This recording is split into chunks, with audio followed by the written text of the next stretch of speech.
This is a Netflix movie. It's actually been on Netflix for a little while now. And I got around to watching it last night between watching some other bits and pieces. So I thought I would review it. Now, I know a lot of people may have already seen this, but I thought I'd give my thoughts on it because it's actually quite an interesting movie. It's quite good. It does suffer from some problems. It's not perfect. But it was really decent. I actually had a really good time watching this. And I quite like it. I genuinely quite like it. I think it has a lot of pros and not too many cons. So, can I recommend it straight off the bat? Yes. Yes, I actually can. We will be talking some spoilers in this review because if you've seen the trailer, you know what's going on.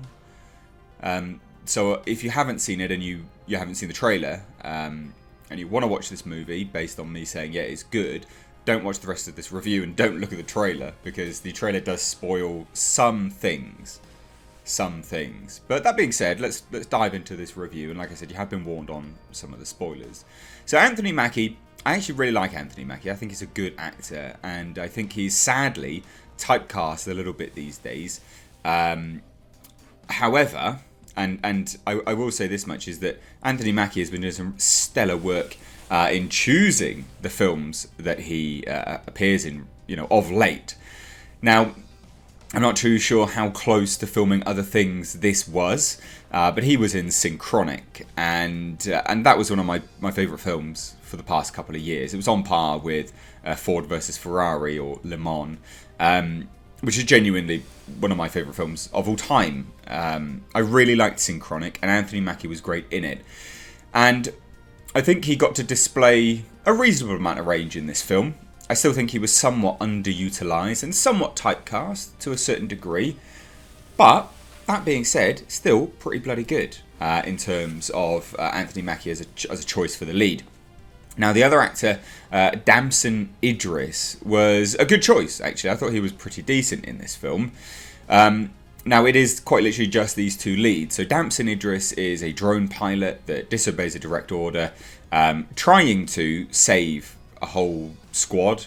I don't know if that's the right term, but a whole squad of like 30 to 32 people at the cost of two Marines' lives. Now, the direct order was obviously for him not to drop a bomb, Hellfire, on a van.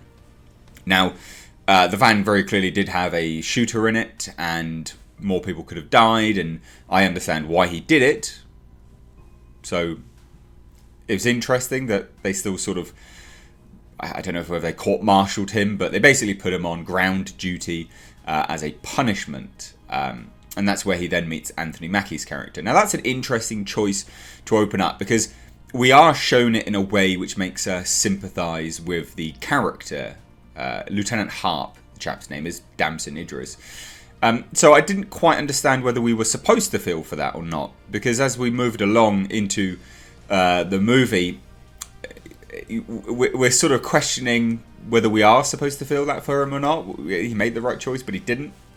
It was an interesting, confusing way they laid out the narrative. But anyway, so he then gets assigned to Captain Leo, which is Anthony Mackie, who, as you can tell from the poster and the trailer, he's a robotic organism of some type.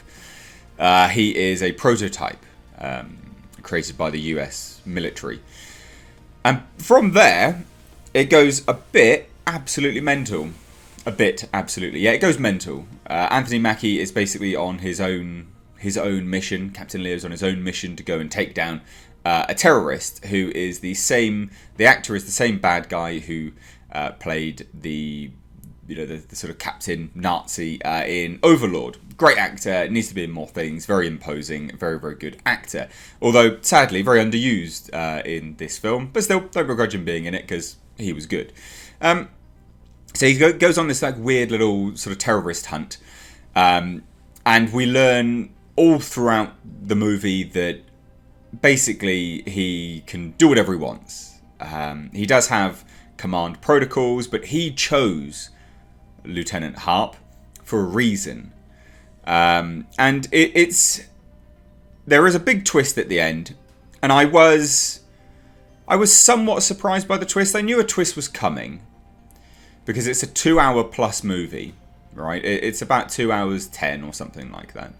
And I knew a twist was coming because it's so long, and when they were sort of drawing to a close of the natural beat of the film, it would inevitably have to do a twist.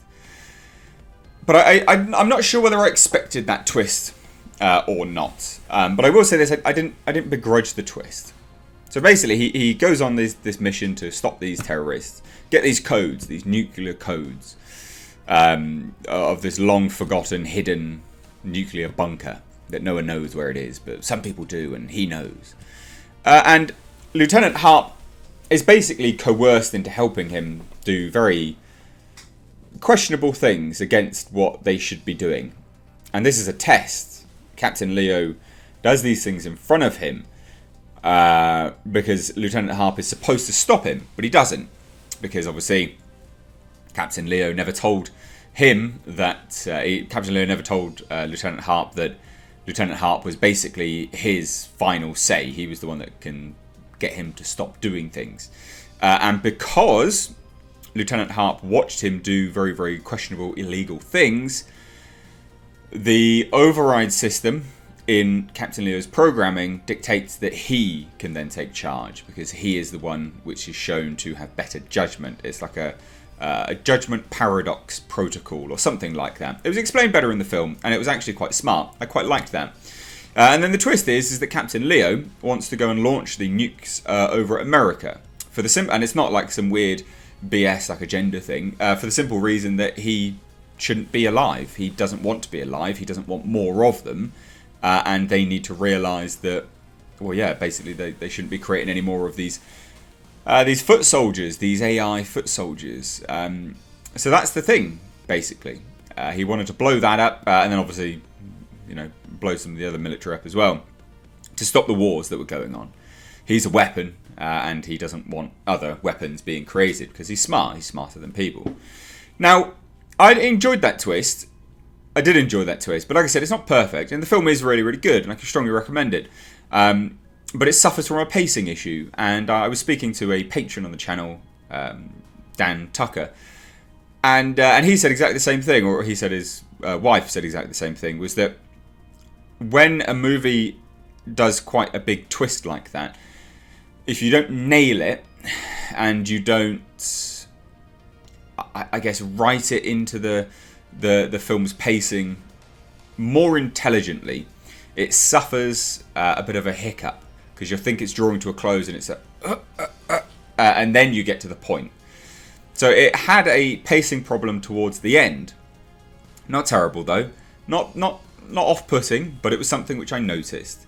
Other things which I really, really liked in this film were the Gumps, so the robots on the poster there. I really enjoyed that, and I enjoyed a very brief snippet into the world where soldiers were beating on the Gumps, and Anthony Mackie got noticeably angry, because it's within his program to be able to be angry, apparently. But I liked that. I liked that very much. I thought that was really, really good. I thought the effects on Anthony Mackie's robotic body was good. I thought that was pretty decent. You don't see it too much, and you don't need to. But for the scenes that they had it was good. I didn't hate it at all. There's actually a scene where Lieutenant Hart puts his hand inside Anthony Mackie's back to pull out a tracking device, he's told, by Captain Leo, but it's actually safety protocols. Ha ha ha, Captain Leo, you rapscallion, you.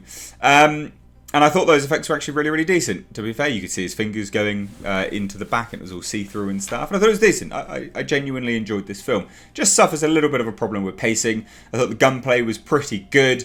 They do this thing where they sort of speed up some of the movements when attacks happen. I know why they do it. They do it because they filmed at, a normal 24 frames a second, and if you were to show those hits at 24 frames a second, you would noticeably be able to tell that they weren't real hits. It's what filmmakers do. It's just a trick. It's an in-camera trick. So film at 24 frames a second, then speed it up in post, and you've got an action shot. I get why they did it, and it's fine. I really don't begrudge anyone from doing things like that. Could have been better, but I'm sure they didn't have the budget for it. Now, I think what this also outlines to me is that Netflix films do suffer from a pacing problem. And I've long thought this, but this one really did confirm it to me. And it's one of those moments where you say something out loud because it's such a poignant thought. You're like, right, that's why then. Because a lot of Netflix films, as good as they are, and they are good, they all tend to be quite long because they can be, because they're not, they're not sold by, they're on Netflix, so they can be whatever length they want to be. And sadly, a lot of Netflix films do suffer from this pacing problem. But I did enjoy it. It's a good film. I can recommend it. And I liked both of the leads, Anthony Mackie and Damson Idris. I thought it was a pretty decent film. So there you go. There you have it. Watch it if you've got Netflix, and if not, I guess don't, because you probably won't be able to. But anyway, guys, if you've seen it, please do let me know your thoughts down below in the comment section. Give this video a like and a share if you enjoyed this video and you stayed this long, because clearly you stayed this long because you enjoyed it. But anyway, thanks so much. Have a good weekend. Take care.